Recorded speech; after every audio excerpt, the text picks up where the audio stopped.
Meet our think tank. They've answered hundreds of general knowledge questions under exam conditions before the show. Their answers are in, but how helpful will they be to the three contestants? Playing the game are Karen, a digital and quality administrator from Berkshire, Jim, a retired quality technician from Kilmarnock, and Chris, a DJ from Sheffield. This is Think Tank.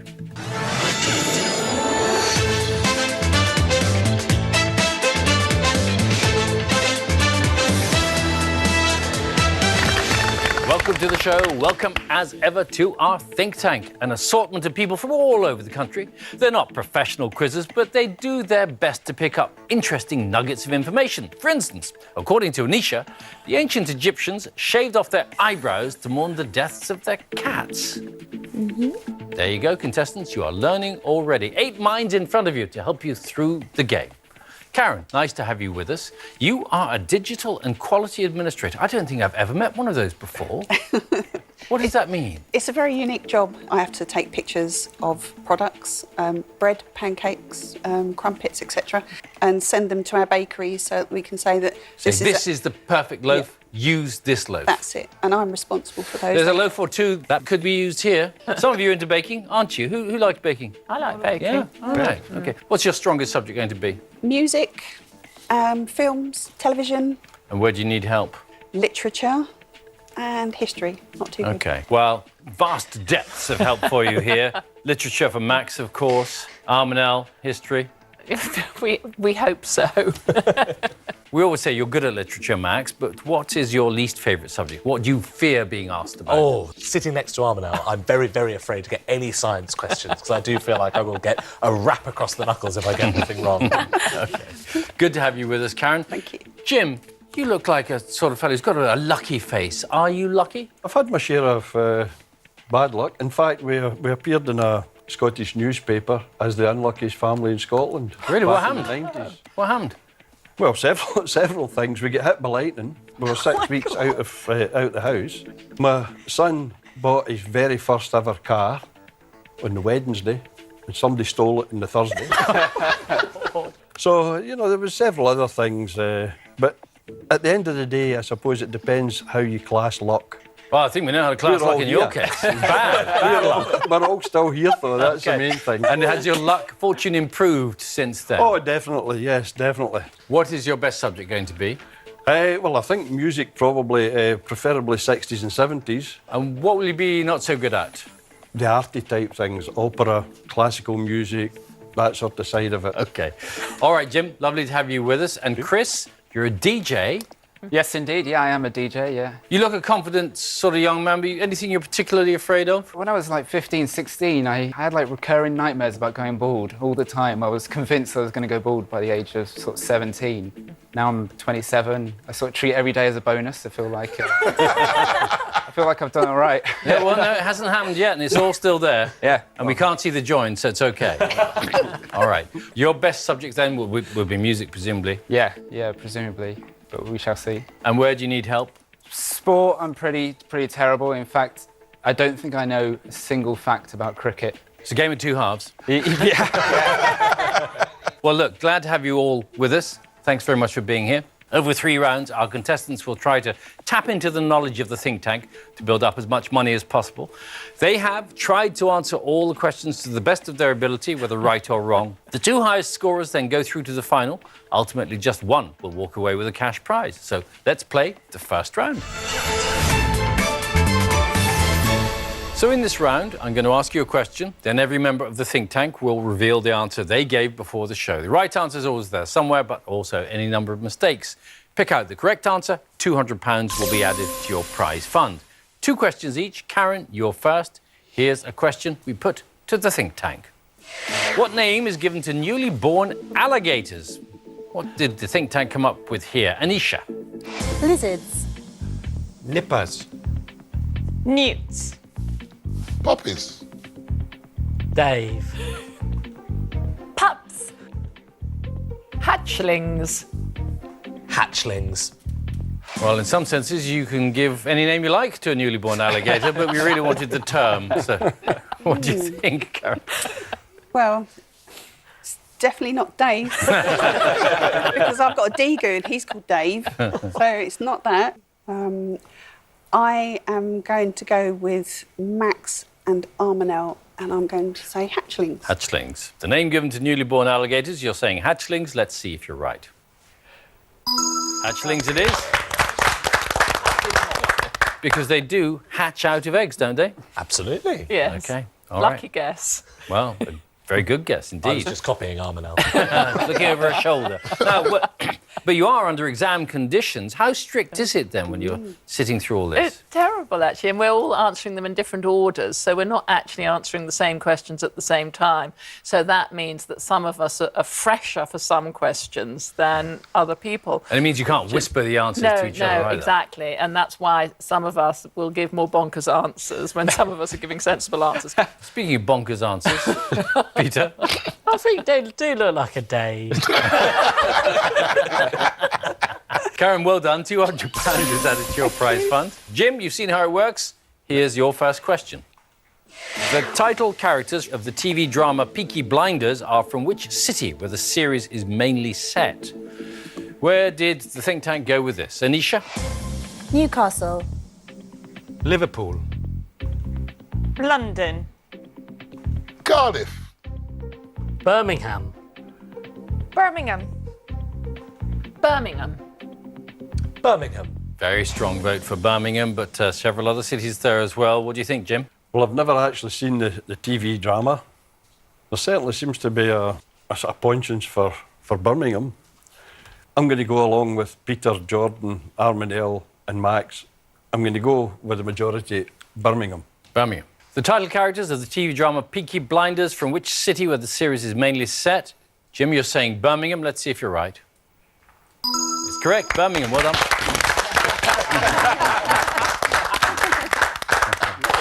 It stars Cillian Murphy, Helen McCrory and Tom Hardy.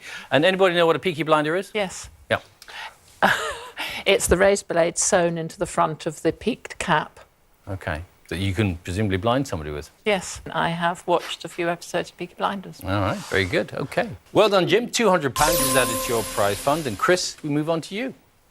Which boxer was the first man to win the BBC Sports Personality of the Year award twice? Here's what the think tank thought of that one. Chris Eubank.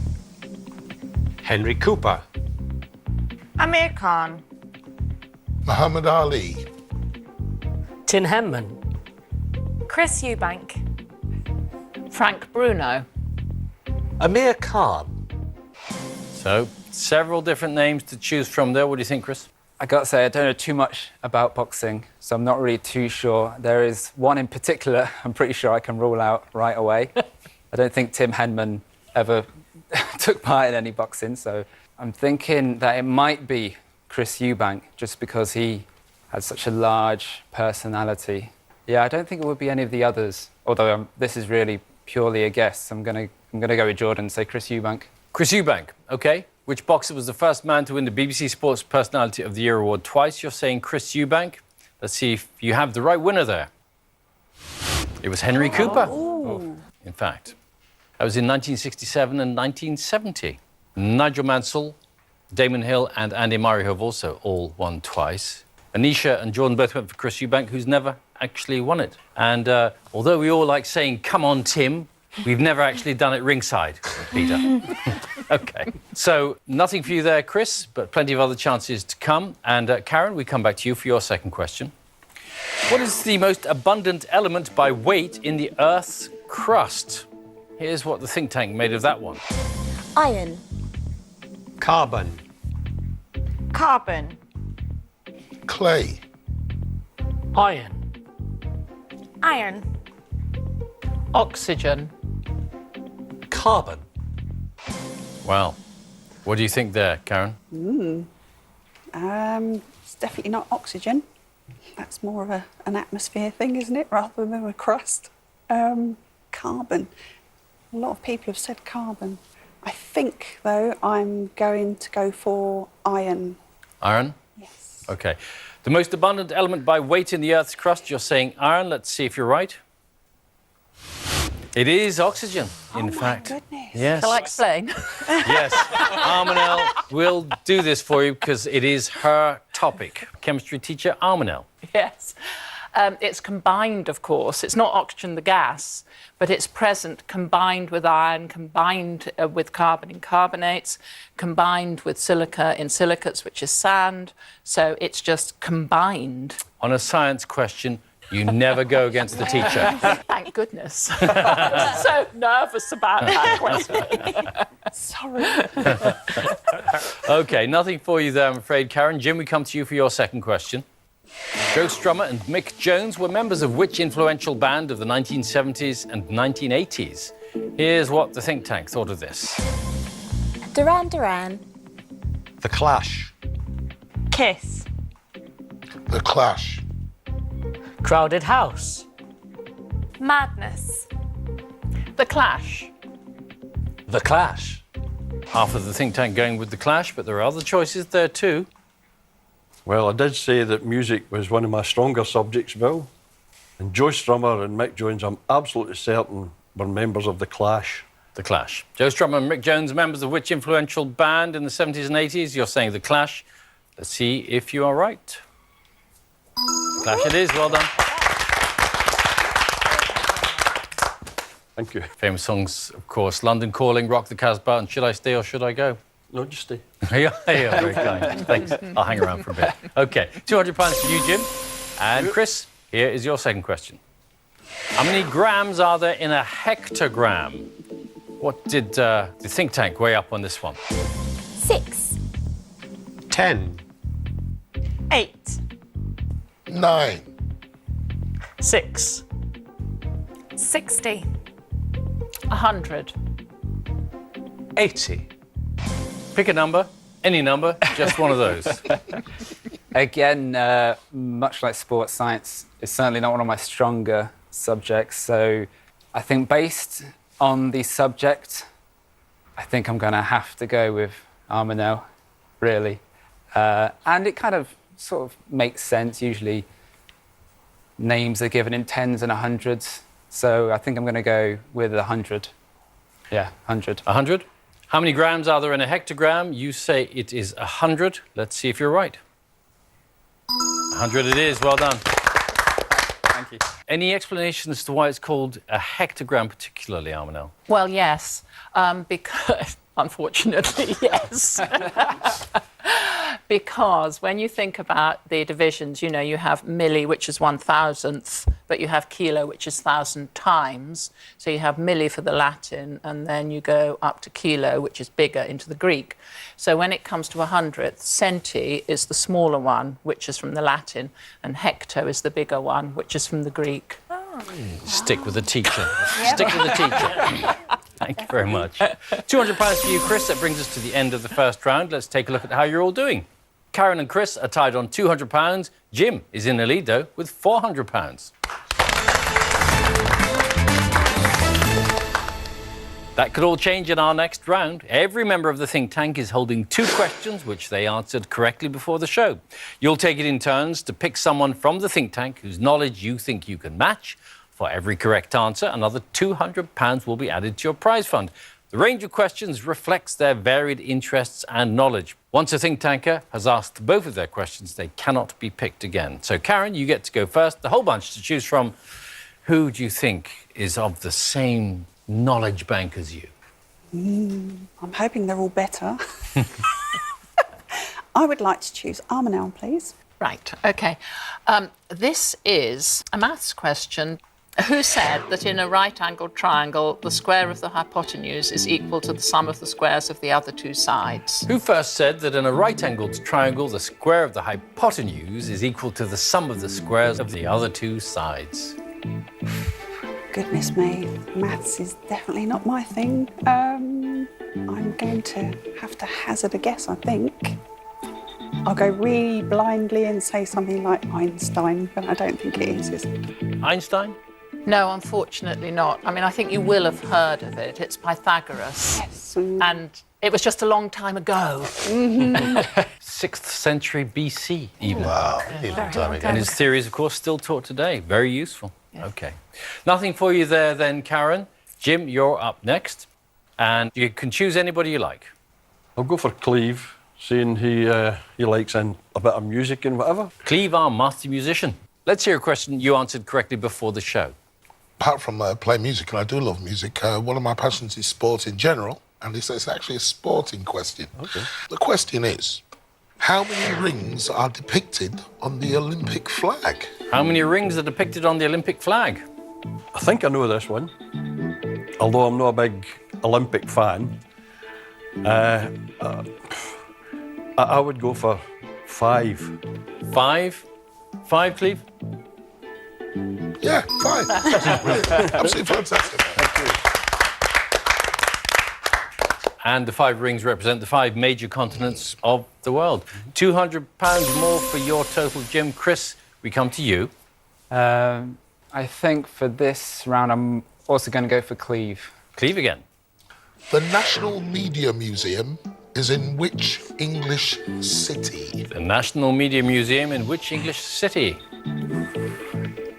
I imagine the obvious choice is to go for London, just because it's the biggest city. But I think Manchester and Birmingham are also big media cities. But then again, Cleve is from Leeds, I think. So maybe that might be a clue. I'm gonna hazard a guess. I'm gonna go for Leeds. Leeds? You're so close, actually. It's simply 10 miles away. It's in Bradford. Oh, okay. Okay. And that's why you knew it, presumably because it's close to home. I've had to drag the kids there many a time, pretending to educate them. OK.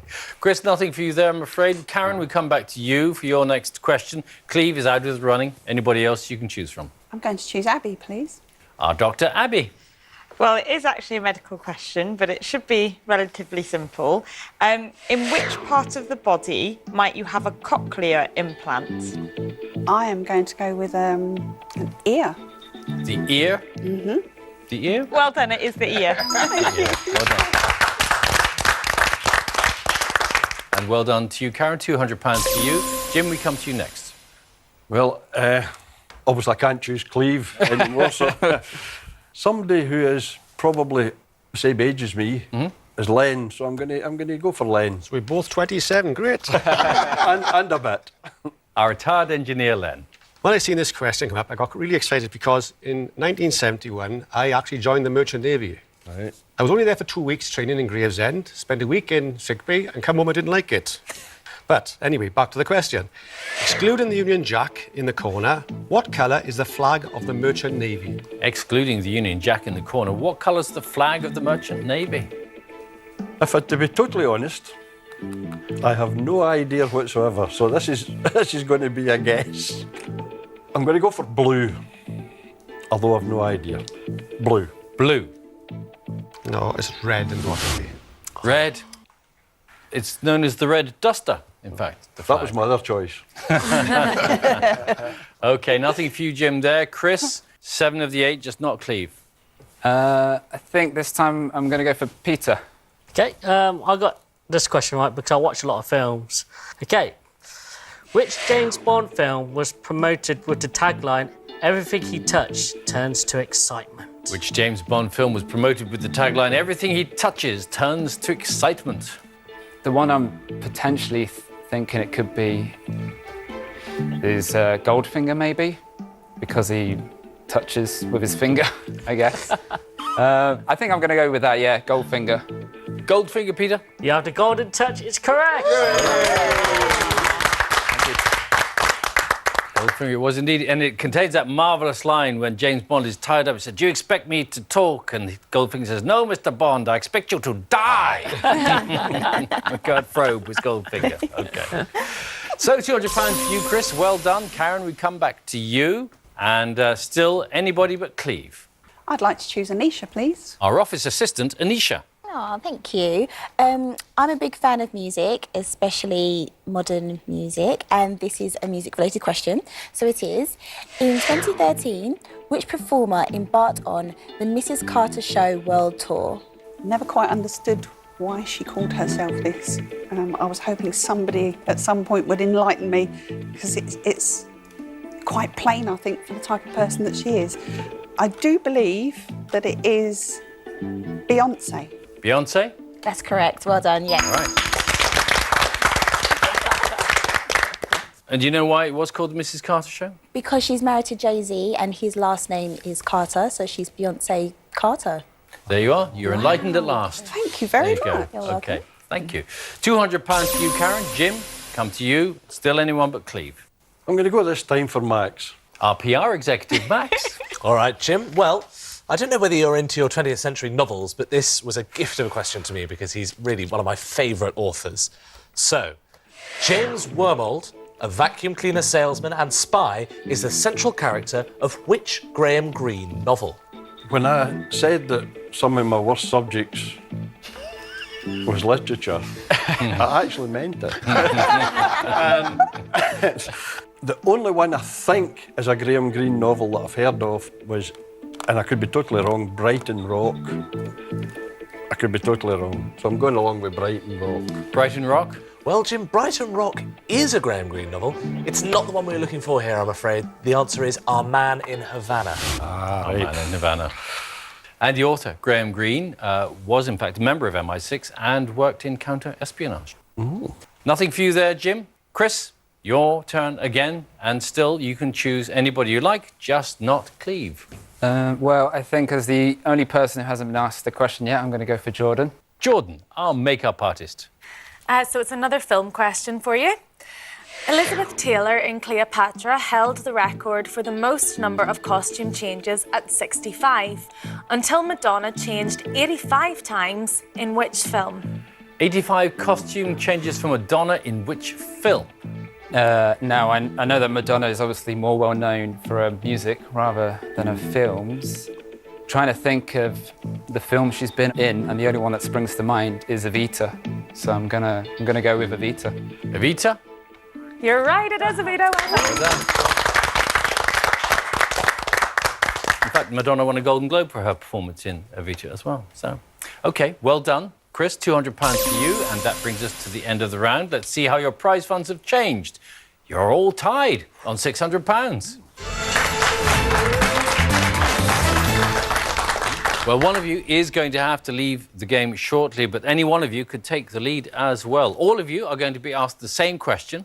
Two members of the think tank will then tell you the answer they gave before the show and the reasons for giving it. Only one of them will have the correct answer.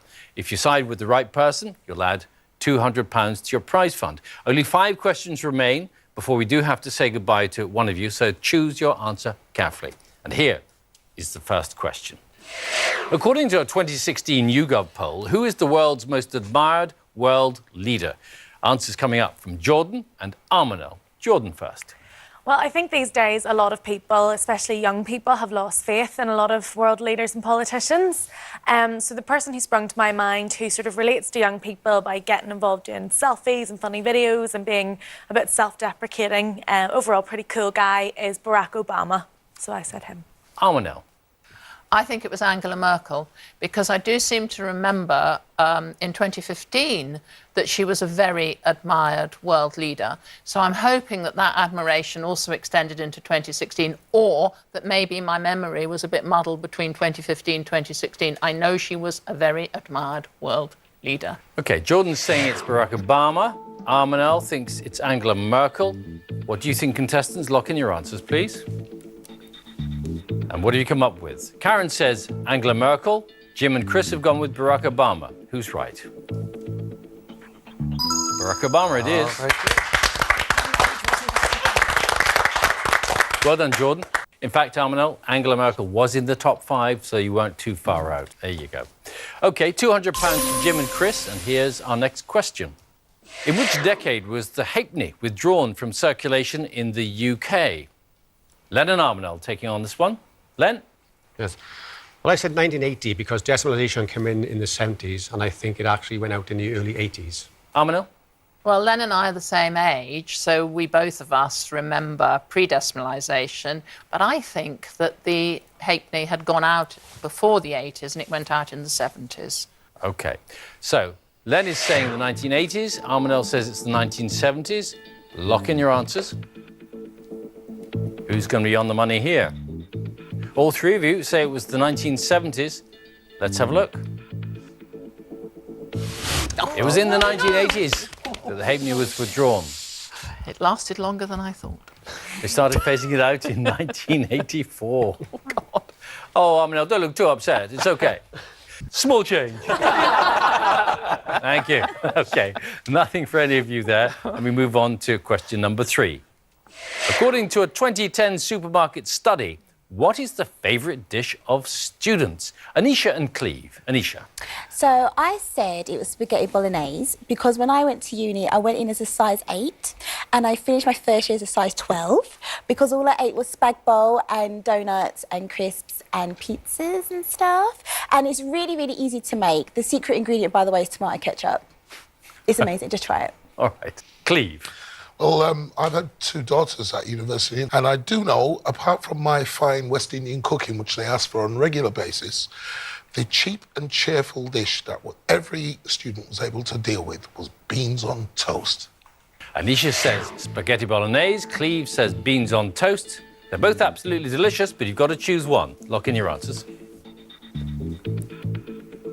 Karen and Chris have gone with spaghetti bolognese. Jim wants beans on toast. Who's right? Spaghetti bolognese is the right answer. So the other 5, apart from spaghetti bolognese, were jacket potato, frozen pizza, stir fry, and beans on toast. Okay. So £200 then for Karen and Chris, and we move on to question number 4. Minerva, the Roman goddess of wisdom, is often depicted with which animal? Abby and Max taking this one on. Abby? So the reason I went with my answer is because of Minerva McGonagall in the Harry Potter books, and she converts into a cat. So I know that J.K. Rowling uses a lot of her material or ideas from mythology. So I went with a cat. Max? Yeah, so Minerva obviously being the goddess of wisdom, slightly snatched from the Greek goddess Athena. And I wasn't really sure what animal was associated with her, but I thought, if she's about wisdom, what's the wisest animal? Well, an owl. So I'd probably say that she's depicted with an owl. All right, Abby's gone for cat. Max says it's an owl. What do you think, contestants? Lock in your answers, please. What have you come up with? Karen and Jim think it's an owl. Chris has gone with the cat. Which one's right? It was an owl. Well done. And Max, quite right. Owls have become synonymous with wisdom. So well deduced. £200 for Karen and Jim. And we come to our final question in this round. Now, you're all tied on £1,000, so this answer's really important, OK? Based on 2015 figures, which EU member state has the largest population? Anisha and Peter having a go here. Anisha. It's just a simple reason, really. If you just look at Europe, I just thought France looked pretty big, and I thought I'd go for France. Peter? I went with Germany because they seem to produce really good GDP and cars, and so they would need a large population to sort of feed it. So I think Germany. OK, Anisha says it's France. Peter says the largest population in the EU is Germany.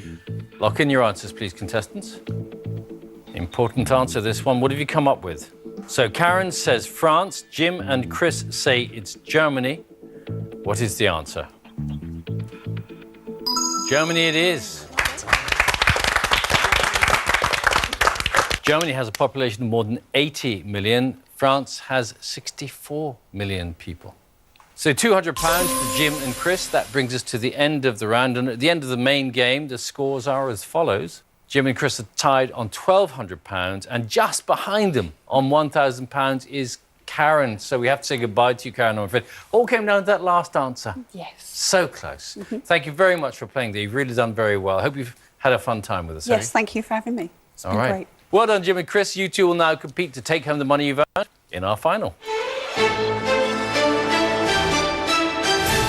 Well, Jim, that was close, wasn't it, coming down to the last answer? How confident were you on that one? Not very. Well, your luck for somebody with your past has held pretty well, hasn't it, Jim? Hey? Yes, not too badly. OK. If you were to win today, then what would you spend your winnings on? A holiday, obviously, would figure highly. But the good lady would like a new kitchen. Ah. You know. You'd have to get that question impossible then, would you? Well, I might have to, if I get that far, yes. Chris, how have you felt doing the quiz so far? Have you felt reasonably confident? Yeah, well, after a shaky start, got my first question wrong. But yeah, it's been OK. What would you spend your money on? Well, I'm not a homeowner, so not a kitchen. I did recently get engaged. Oh, that's nice. So Congratulations. Thank you very much. Thank you, Bill. So I think it will go in the wedding pot. How did you propose to your fiancée? I took her to the top of Richmond Castle. Lovely castle, small North Yorkshire town, and surprised her at the top. Yeah. She wasn't expecting it. She had no idea. And you got down on one knee? I did indeed. I got a bit worried on the way there because we did a few other things in the afternoon. And as we were heading towards the castle, she said, "Oh, I'm a bit tired. Should we go to the castle tomorrow?" And I just said, "No, no, No. no. We're going to the castle." She didn't get too cross about No, that. no, I don't know it was why okay. we're going up this castle. Yeah. Okay. Well, well done you for being so romantic. Okay. Good luck to you both then in the final. It's a general knowledge battle. I'm going to ask you 5 questions each. Whoever gives the most correct answers takes home the money they built up so far. Okay? You're not on your own. The Think Tankers still here to help you if they can. You can pick someone to consult with before you answer the questions. Each member can only be picked once this time, though. And the difference in the final is that they haven't seen any of these questions before, so they're just as much in the dark as you. Okay? All right, let's play the final. Jim, we're going to start with you. Here's your first question. What is the SIT short for in the TV term sitcom? Who would you like to go with on that one? Well, I think I'll go Arminel. Okay, Arminel. Well, I do have a good idea. Do you have an idea? I think I know exactly what it is. Let's hope we're in agreement then. We could try saying it together. Yes, I think it's situation comedy. Yes, I agree. Situation comedy. So I'll Situation. go along with situation. What is the SIT short for in the TV term sitcom? You say situation. Have you chosen the right word? Yeah. Situation, indeed. Now, just wondering about your strategy here, Jim. Was it a tactical choice to take Arminel out of the running in case any science questions come up for Chris, or what did you? Yes. No, it was tactical in the respect that I thought if I had got it wrong, it wasn't quite right, Arminel would have known. All right. So there was no dirty dealings done. We believe you, Jim. We believe you. Okay. You're off the mark then, Jim. Chris, here's your first question. DCI Tom Barnaby and DCI John Barnaby are characters in which TV detective series? Who can help you here? I think maybe Len. Len? Barnaby. Have you any ideas at all? No, I really don't have any ideas. What's the actor? Is it Nettles, his name, is it? Yes, Midsummer Murders. Midsummer Murders. That's the one I'm sort of edging towards, I think. Yeah, I think Midsummer Murders is a good guess. Yeah, should we go for that? Midsummer Murders? That's your answer, Midsummer Murders? Yeah. DCI Tom Barnaby and DCI John Barnaby are characters in which TV detective series? You're saying Midsummer Murders. Let's see if you've chosen correctly. Midsummer Murders it is. Well done. John Nettles played Tom Barnaby from 1997 to 2011. OK, 14 years, long time. So, 1-1, well done. Jim, your second question. Roar and Firework are UK hit singles by which American singer? Who's going to help you out now? Well, I think I've got to go with Anisha, since you're into music. I am into my music. Just want to know what you're I thinking. think it's Katy Perry. I believe it's Katy Perry as well. So I think you should say that. What more can I say? Katy Perry. Katy Perry. Roar and Firework are UK hit singles by which American singer? You're saying it's Katy Perry. Are you right? You are indeed, Katy Perry. Well done. So where's all this knowledge come from, Jim? I used to do a bit of DJing myself. Did you? A little bit, yeah. We have 2 DJs in the final. Yeah. Listen, if you get tied at the end of 5, we'll just get a couple of turntables in. You have a contest. Scratch off. Right? A scratch contest. Scratch Think off. Tank after party, perhaps. Think tank after party. Now you're talking. All right. OK. All right, Jim. 2-1 to you. Chris, your chance to equalise with this question. Sweden, Finland, Russia, Poland, Germany and Denmark all have coastlines on which sea? Who do you want to choose for this one? I'm gonna go Peter. Peter. Oh, my geography's really appalling. Sorry, Peter. It's got to be very cold, I imagine. So Atlantic's Americanese, isn't it? Yeah. North Sea is sort of like England, northish. Yeah, I don't think it's the North Sea. Dead Sea is like in the middle, which no one can get to. Yeah, it's not that one. It's that bit in there. Yeah. Yeah. Have you got any idea? I think it might be the Norwegian Sea. I'm not too sure. That would be my best guess, I would say. So, yeah, Norwegian Sea. What do you reckon, Peter? I don't know my seas, sadly. I never got given a globe as a kid. Yeah. Norwegian Sea? Should we go for Norwegian Sea you want to go with? OK. Sweden, Finland, Russia, Poland, Germany and Denmark all have coastlines on which sea? You're saying it's the Norwegian Sea. Have you made the right choice? It's the Baltic Sea that we're after. Yeah. And the Baltic Sea is the northern arm Yeah. of the Atlantic Ocean. The Norwegian Sea is between Norway and Iceland. Oh, OK. Yeah. OK, so further off that way, yeah. So a miss for you there, Chris. Jim, we come to you for your third question. In the 2015 film The Revenant, Leonardo DiCaprio's character survives a brutal attack from which animal? Half of the think tank left for you to choose from. Abby, Cleve, Jordan or Max? I'll go with Max, who's obviously an avid film viewer. I have no idea whatsoever. It's pretty harrowing, this particular scene where Leonardo DiCaprio is attacked. And it's obviously set in the sort of brutal western fringes of the American frontier. And he is attacked, I believe, by a bear. Well, I have absolutely no idea, so I'll go along with Max and say a bear. A bear. In the 2015 film The Revenant, Leonardo DiCaprio's character survives a brutal attack from which animal? You're saying it's a bear. Are you on the right lines here? You are. A bear it is. Thank you. And he did indeed win an Oscar for his performance in The Revenant. 3-1 to Jim. Chris, still time to catch up. Here's your next question. The Iraqi-born Dame Zaha Hadid was a leading name in which field? So just 3 to go with here. Cleve, Abby or Jordan? I think maybe I'll go with Cleve. If you've got any idea, you might be able to help me out. Quite a tough one.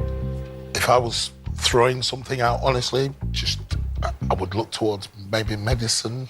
Yeah, I really have no idea myself. I thought medicine maybe as well. So I'd look at medicine. I mean, obviously other fields we Yeah. could imagine. It's your answer in the end, though. Chris, Yes, isn't it? I think I'm going to go with what we're thinking. I think it's a guess, Bill, but medicine. Okay. The Iraqi-born Dame Zaha Hadid was a leading name in which field? You're saying medicine. Let's see if you've chosen correctly. Architecture was the answer. So sorry, man. No problem. No problem. She designed the Aquatic Centre for the 2012 Olympics in London, in fact. So 3-1 to Jim, which means, Jim, if you get this next one right, it'll mean Chris can't catch up, and you'll be our winner today, OK? Inferno is a 2013 book by which author? Jordan or Abby here to help you. I'm going to go with Abby, and I have said that I wasn't an avid reader, but I actually think I know this one. Well, Inferno isn't something that I've come across, but what were you thinking? Well, I'm thinking one of the books that I have read, I read the trio, was Dan Brown's Da Vinci Code. Oh, right, OK. Whatever. And I think this is the 4th one of OK. the series. Sounds reasonable. It could easily be. And I'm sure that I have actually read. Oh, right, OK. So if you I'm think you've certain read this it. is the one that I've read. So Yes. I'm actually going to go with Dan Brown. Dan Brown is your answer. Yes. OK. Inferno is a 2013 book by which author? You're saying Dan Brown. If you are correct, Jim, you will be today's Think Tank winner. Let's see if you're right.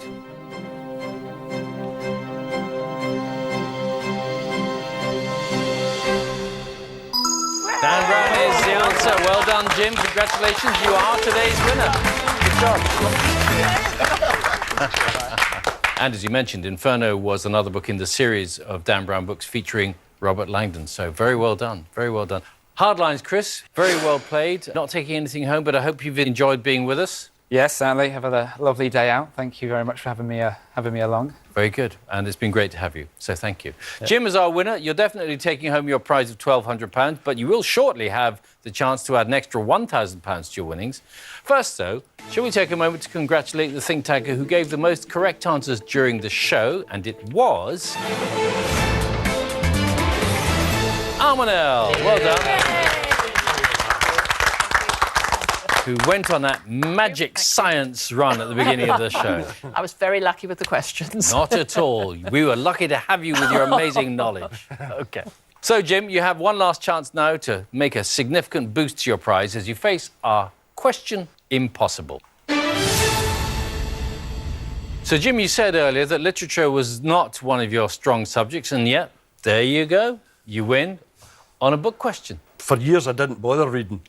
Then I decided I would lift a book, and it was Da Vinci Code, and I read the other two, Angels and Demons. There you are. How lucky was that? Indeed. You are lucky after all. OK, Jim, this is the toughest question of the whole show because no one in the think tank answered it correctly earlier. So if you can achieve what they couldn't and give us a correct answer, that extra £1,000 will be yours, OK? Let's take a look then at your Question Impossible. Which European country has won more Oscars in the Best Foreign Language Film category than any other? While you have a think about that, we'll give you a little bit of help because we'll take a look at the wrong answers that the think tank gave earlier, OK? And this will rule a few things out. So here's what they came up with. Not a lot, to be honest, to help you with. Spain or France, that's as good as it got. OK, most of them said France. Anisha and Cleve went with Spain. But that is the range of wrong answers that you can dismiss. So, what do you think the answer could be? Well, there's a lot of countries in Europe, including our own. I sort of thought maybe Italy, or even Poland. I think I'll go with Italy, but it's purely a total guess. Italy is your answer? Italy's my answer. OK. Which European country has won more Oscars in the Best Foreign Language Film category than any other? You're on £1,200 at the moment. If you're right, you'll have an extra £1,000. Good luck with this. Let's see if you're right.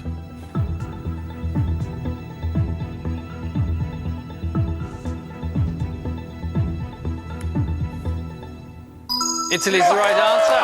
Hey. Well done. Well done. I should have a job on there. Italy's had 14 wins of the Oscars, including Life is Beautiful and Cinema Paradiso. So, well done. You've just added £1,000 to your prize fund. It means you'll go home with £2,200. And the big question now, then, is what are you going to spend it on? Holiday or kitchen? Well, I'll have a discussion with the good lady. And whatever she decides, we'll go with. Well, we wish you good luck. Your luck's been pretty good so far, so you might get the holiday after all. Absolutely superb. Well I've done. thoroughly enjoyed every minute. Well, you've been a great competitor, Jim. Yeah. Thanks very much. They're all lovely people, by the way. They are indeed, yes, yeah. Thanks for watching. Do join us next time when 3 more contestants will see whether they can bank on the think tank. Until then, it's goodbye from them. Bye. And it's goodbye from me. Bye-bye.